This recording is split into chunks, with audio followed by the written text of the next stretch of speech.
Pour la semaine de l'égalité 2025 de la ville de Genève, j'ai participé à une émission de radio sur le thème Genre et jeunesse organisée par le Lab de Décadré. Et pour l'émission, j'ai eu la chance de pouvoir interviewer Pauline Ferrari sur l'utilisation des réseaux sociaux par les jeunes et l'impact qu'ils ont sur leur vision du genre. Dans l'émission, l'interview a été coupée pour durer 10 minutes, donc voilà la version complète. Bonne écoute! Est-ce que je peux vous demander de vous présenter, de présenter un petit peu vos activités et comment vous en êtes arrivé à travailler sur ces thématiques? Ouais, moi je m'appelle Pauline Ferrari, je suis journaliste indépendante depuis 6 ans maintenant et j'écris pour la presse écrite et pour la presse web et je suis spécialisée sur les questions de nouvelles technologies, de genre et de culture web. Et moi j'ai une formation assez classique en journalisme. Et je voulais être journaliste de guerre, mais j'ai choisi une autre guerre, qui est plutôt une guerre informationnelle et culturelle. J'ai toujours été super intéressée par Internet, et donc du coup, j'ai voulu essayer de comprendre qu'est-ce que ces technologies changeaient à nos vies, et notamment changeaient à notre rapport au genre et aux questions des relations hommes-femmes, parce que je trouve ça hyper fascinant ce qui se passe sur Internet. Ces dernières années, les réseaux sociaux ils ont énormément évolué, notamment avec l'arrivée de TikTok pendant le Covid. Comment est-ce que la manière des jeunes de consommer les réseaux sociaux, elle a changé sur la dernière décennie? Je pense qu'en effet, le Covid a été un point de bascule très très fort. Il y a eu vraiment un gros changement entre le début des années 2010, où on était encore sur du web social 2.0, où on consommait des vidéos, on consommait des images, mais c'était une consommation beaucoup plus intentionnelle. Il y avait beaucoup plus de sélection et de choix sur ce qu'on voulait consommer.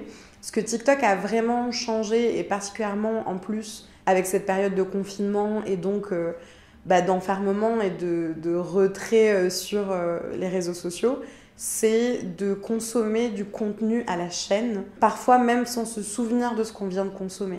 Et en marketing, c'est ce qu'on appelle du snack content. C'est vraiment du contenu qu'on consomme, qu'on grignote, mais qu'on ne va pas consommer de manière consciente. Et ce qui fait que toutes les autres plateformes se sont adaptées à cette règle-là de TikTok en proposant des contenus toujours plus courts et de fait toujours plus clivants, qui visent en tout cas à générer toujours plus d'engagement et de réaction. C'est beaucoup dans un objectif de choquer, d'enrager, de faire rire, de faire pleurer, mais il n'y a pas vraiment de juste milieu, quoi. Et donc ça, là-dessus, cette consommation-là, c'est devenu une consommation très émotionnelle qui sert aussi aux multinationales du numérique et qui impacte profondément les ados aussi dans leur manière de consommer parce qu'ils sont traversés par 8 émotions en moins d'une minute et c'est difficile à analyser cognitivement, quoi. Actuellement, c'est quel type de contenu qui est le plus recherché et consommé par les adolescents sur les réseaux sociaux, que ce soit par rapport au format ou au sujet abordé? Dans les formats, on reste donc sur du format court, même si sur certaines thématiques, on va être sur du format, on va dire médium, du 20 minutes sur YouTube, notamment pour certains de leurs créateurs de contenu préférés qui vont faire des gros concepts, etc. Sur les réseaux sociaux, ce qu'on remarque, c'est qu'on a vraiment une segmentation des contenus par rapport au centre d'intérêt. Pour les ados, ça va être déjà une segmentation très genrée, c'est-à-dire les filles vont plutôt regarder du maquillage, des contenus lifestyle liés à la mode, etc. Mais parce que les algorithmes leur poussent aussi des contenus dans ce sens-là. Et de l'autre côté, les garçons, ça va être plutôt autour du jeu vidéo, de l'automobile ou des contenus humoristiques, on va dire très masculins, quoi, où on se moque des femmes, ce genre de choses. Et des contenus principalement aussi sur le sport. Ça, c'est un truc qui revient... tout le monde a du contenu sur le sport, mais c'est pas le même type de contenu sur le fitness et la musculation. Et après, en fait, les ados utilisent les réseaux sociaux comme des barres de recherche, en fait, comme Google. Donc, ils vont poser des questions à TikTok sur comment avoir confiance en soi, comment draguer, comment devenir riche, comment tricher à un examen... plein de questions en fait qui sont très normales et existentielles à l'adolescence, mais qui se retrouvent propulsées dans un champ d'algorithmes qui n'apporte pas toujours les bonnes réponses. Le concept d'influenceur, il est très populaire chez les adolescents et c'est auprès d'eux que les influenceurs et influenceuses ont le plus de visibilité.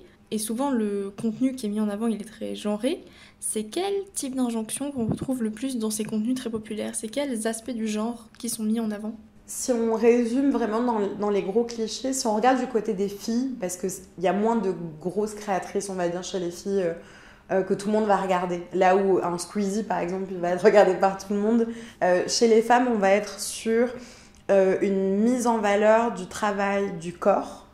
Donc tout ce qui concerne le soin de soi, la beauté, le fait de rester mince, le fait de bien manger et de bien faire manger les gens aussi dans son foyer, donc ses enfants, son mari. On est sur une structure très hétérosexuelle. On est aussi sur un travail du care, donc s'occuper des autres autour de soi, et un travail aussi, bien sûr, domestique. C'est vraiment la mise en scène du travail domestique, donc comment on redécore sa maison, comment on fait à manger, comment on donne à voir en fait une vie domestique, parce que c'est assez intéressant, les youtubeuses lifestyle, elles sortent très peu de chez elles au final. On voit beaucoup l'intérieur de leur maison, donc ça c'est ces aspects-là du genre qui sont mis en avant. Du côté des garçons, on est sur l'aspect extérieur pour le coup. On part à l'aventure et quand on regarde par exemple dans les contenus les plus populaires, je pense au documentaire Kaizen d'Inoxtag, qui est voilà, le film de l'année passée, quoi. C'est une vision de la masculinité, de l'esprit shonen, donc, et c'est le fait on ne lâche rien, quand on veut, on peut, et tous les obstacles ne sont que futiles par rapport à sa motivation, ses valeurs propres, la loyauté, l'amitié, la confiance en soi.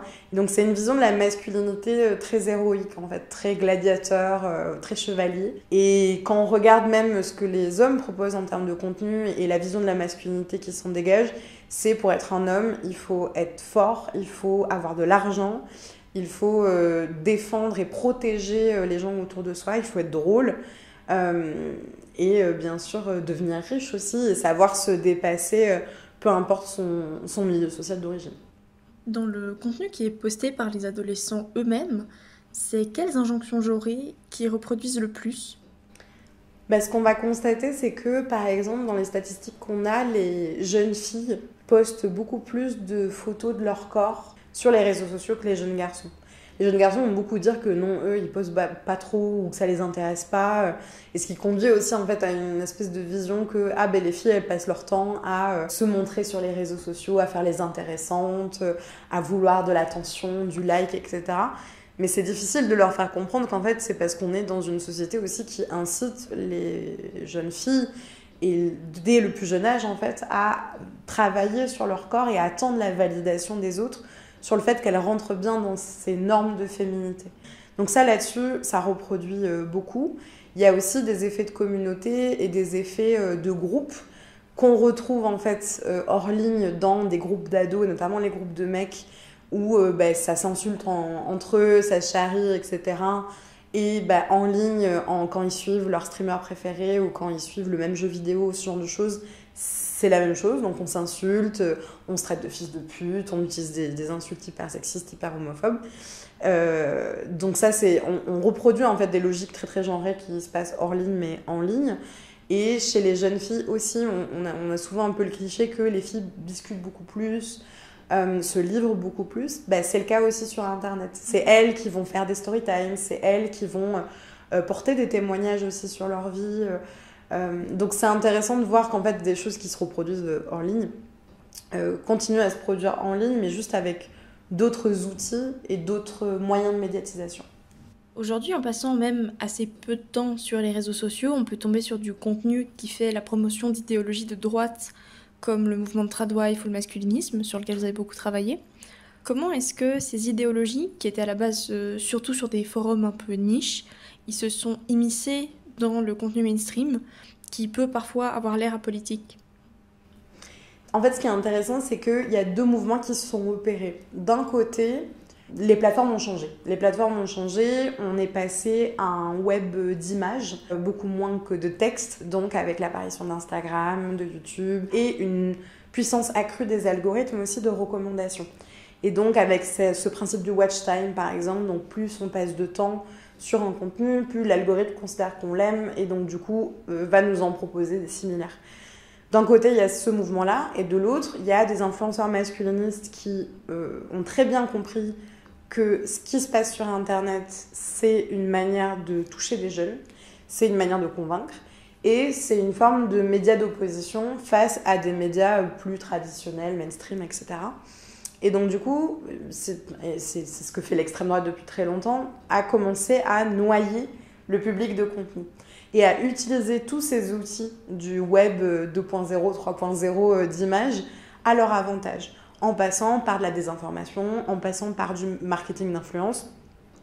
Et ces deux mouvements un peu conjoints arrivent à un pic à partir de 2020 et des confinements, parce que on a tous et toutes passé énormément de temps en ligne, et ça a été le moment en fait pour les créateurs de contenu masculinistes d'extrême droite de bombarder en termes de contenu, et les algorithmes ont aussi un peu, il y a eu un grain de sable dans la machine à ce moment-là, parce qu'on n'a jamais autant regardé Internet. Donc les algorithmes ont un peu tourné à fond aussi pendant cette période-là. Et donc les deux ensemble, ça a fait que c'est des contenus qui sont devenus super populaires. Et si on ajoute à ça toutes les politiques de modération quasiment inexistantes et de moins en moins existantes de la plupart des grandes plateformes de réseaux sociaux, que ce soit Meta, que ce soit X, etc., en fait, on se retrouve avec le phénomène que tu décris actuellement, c'est-à-dire même si on ne cherche pas ces contenus, et même si on est une femme féministe, queer, on se retrouve exposé à des contenus réactionnaires et très très violents. D'après vous, comment ça se fait que ces contenus sont particulièrement attirants pour les jeunes ? Je pense qu'il y a plusieurs raisons. Il y a peut-être des éléments biographiques, par exemple une rupture amoureuse, une forme de déclassement social, un arrêt des études, ou en tout cas un événement de vie, un manque de confiance peut-être des fois qui attire. Mais ça, c'est des explications, on va dire, purement individuelles et psychologiques, et du coup, c'est toujours très compliqué de faire des généralités. Je pense que les contenus masculinistes donnent des réponses simples à des questions très compliquées. C'est-à-dire des questions sur qu'est-ce que je vais faire de ma vie ? Est-ce qu'un jour quelqu'un va m'aimer ? Est-ce que je vais avoir confiance en moi ? Et vraiment, face à ces questions très existentielles que tout le monde se pose en fait dans cette période de charnière qu'est l'adolescence, les masculinistes arrivent avec un programme clé en main en disant en fait il suffit de faire comme moi pour devenir comme moi, en montrant aussi des signes ostentatoires de richesse et de succès, des grosses voitures, des cigares, des filles en maillot de bain, etc. Et en fait, au vu du monde dans lequel on vit, avec la crise climatique, avec un marché du travail qui est de plus en plus compliqué, avec un accès aux études qui est compliqué, avec des inégalités socio-économiques, du racisme, etc., c'est normal qu'en fait, des jeunes garçons voient en ces hommes-là des formes de modèles, un modèle qui est très proche au final. C'est pas comme des joueurs de foot stars où on se dit je pourrais jamais devenir comme lui parce que je n'ai pas son talent ou sa chance ou je sais pas. Là, on a des gens très accessibles et qui en plus jouent sur cette accessibilité pour leur vendre des formations, pour en tout cas les convaincre dans cet argumentaire-là. Donc, je pense que c'est les principales raisons pour lesquelles ça attire. Et enfin, je pense que cracher sur les femmes et sur les féministes, c'est un peu, dans la tête de certains, un peu cool, quoi, un peu edgy, un peu subversif. On dirait tout haut ce que tout le monde pense tout bas. Enfin, et je pense qu'à l'adolescence, il y a un truc un peu comme ça de « Ah, je suis pas comme tout le monde, du coup, je fais un peu des blagues, quoi ». Est-ce que vous pouvez expliquer comment les algorithmes qui proposent du contenu de plus en plus ciblé et qui sont parfois même un peu agressifs, ils maintiennent les gens dans des chambres d'écho avec ces idéologies ? Ouais, absolument. En fait, ce qui se passe, c'est que on a du mal à comprendre comment les algorithmes fonctionnent parce que c'est des boîtes noires. Mais on a pu constater que notamment la plupart des algorithmes se basent sur deux choses. La première, le temps qu'on passe sur le contenu. Et la deuxième, c'est l'engagement qu'on va avoir avec le contenu. C'est-à-dire, est-ce qu'on va liker, commenter, partager, en tout cas interagir de manière consciente avec le contenu. Et dans certaines plateformes, notamment TikTok, ce qu'on constate, c'est que l'algorithme crée des niches à partir d'un centre d'intérêt très classique, le sport, la politique, la santé mentale. On se retrouve, en fait, plus on passe du temps sur certains contenus déjà un petit peu violents, ou en tout cas déjà un petit peu radicaux, plus l'algorithme nous propose des contenus de plus en plus radicaux et en effet enferme totalement dans des chambres d'écho où on a des biais de confirmation, c'est-à-dire que tous les contenus se confirment entre eux. Il n'y a aucun contenu extérieur qui va être proposé pour rétablir une nuance ou un équilibre. Et en fait, c'est les mêmes phénomènes qu'on remarquait déjà sur Facebook aux États-Unis au début des années 2010, où il y avait beaucoup de chercheurs-chercheuses qui disaient « mais attention, on est en train de créer quelque chose de vraiment dangereux en termes démocratiques, parce qu'on est justement dans des chambres d'écho. C'est les mêmes choses qui se reproduisent à un autre niveau, je pense, parce qu'on est sur des plateformes donc très utilisées par des ados, et des plateformes qui sont à la fois de contenu, de visionnage de contenu, mais aussi de communication entre pairs. Et c'est ça qui est important. C'est-à-dire que c'est pas juste, ils regardent des contenus et après ils sortent de leur chambre pour aller parler à leurs potes. C'est des contenus qu'on s'envoie entre amis, qu'on se partage les uns les autres. Et donc ces chambres d'écho, elles deviennent de plus en plus grandes parce qu'on commence à y inclure des gens de notre vie hors ligne. Et donc c'est ça qui se passe un petit peu surtout ce moment-là de chambre d'écho et qui malheureusement à mon sens n'est pas prêt de s'arrêter parce que les algorithmes ne changent pas et quand ils évoluent c'est généralement un peu pour le pire quoi, pas vraiment pour le meilleur. De votre expérience, est-ce qu'on peut dire qu'il est dans l'intérêt des jeunes d'adhérer à ces idées et de s'y conformer? Est-ce que ça impacte positivement leur bien-être? Ah non. Moi, c'est ça que j'essaie d'expliquer avec les jeunes, c'est que je leur dis le masculinisme fait du mal aux femmes et aux droits des femmes. Et ça, je pense qu'il n'y a pas trop de débat à avoir là-dessus. Mais je pense vraiment que ça fait du mal aux garçons aussi, pour plein de raisons. La première raison, c'est que ça leur met des injonctions et des standards de masculinité qui, pour moi, sont inatteignables. C'est-à-dire qu'on ne peut pas dire aujourd'hui que n'importe quel mec peut devenir millionnaire. Sinon, ça se saurait et on serait tous millionnaires et on vivrait tous à Dubaï dans des grandes maisons, quoi. Donc déjà, je trouve que c'est horrible pour ces jeunes-là, déjà de leur mentir rien que là-dessus. D'autre part, ça veut dire qu'ils ont une vision de la masculinité et une expérience de la masculinité aussi qui est quelque chose de très, très rétrograde. C'est-à-dire qu'ils ne peuvent pas exprimer leurs émotions, ils ne peuvent pas avoir des réseaux de soutien aussi amicaux qui soient vraiment sincères.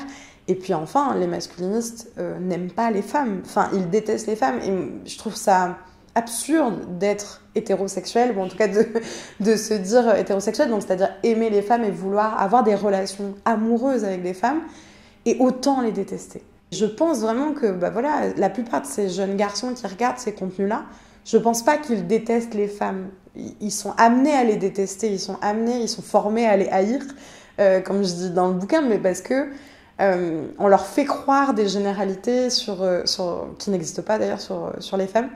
Et en fait, souvent, c'est quand ils rencontrent des vraies femmes, ils commencent à avoir des relations amicales, amoureuses avec elles, qu'il y a une dissonance cognitive qui se passe un petit peu.